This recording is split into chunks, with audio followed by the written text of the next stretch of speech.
On peut lire dans les annales de Tacite l'histoire de la chute de ces gens. Lucius Aelius Seianus, qui était né en 20 avant Jésus-Christ et mort en 31, c'était le préfet du prétoire sous Tibère, Séjan, en français on l'écrit S-E-J-A-N, trahi par un personnage qui est vraiment absolument méprisable dans les annales de Tacite, c'est Macron. Naevius Sutorius Macro, Macron dans les traductions, né en 21 avant Jésus-Christ et mort en 38. Alors, lui, c'est vraiment une crapule absolue, telle que l'a décrit Tacite. C'était le factotum de Caligula, c'est l'assassin de Tibère. Et, dit Tacite de Macron, il a été choisi pour abattre ces gens parce qu'ils valaient moins que lui. Et voilà le récit. Bon, ce que je veux dire par rapport à ce qu'on est en train de dire, c'est que Tacite fait le récit merveilleux, fabuleux, de la chute de ces gens et de l'extermination de sa descendance.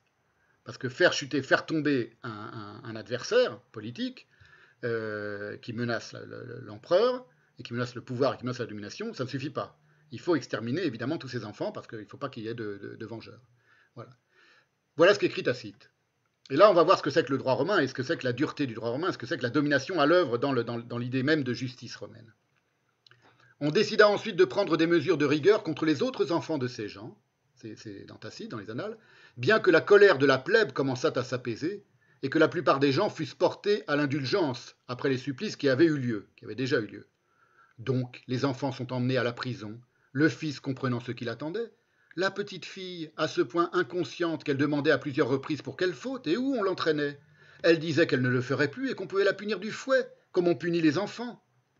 Les auteurs contemporains, c'est Tacite qui parle, les auteurs contemporains de cette époque racontent que, comme il était sans exemple que l'on infligeât la peine capitale à une vierge, elle fut violée par le bourreau juste avant d'être étranglée.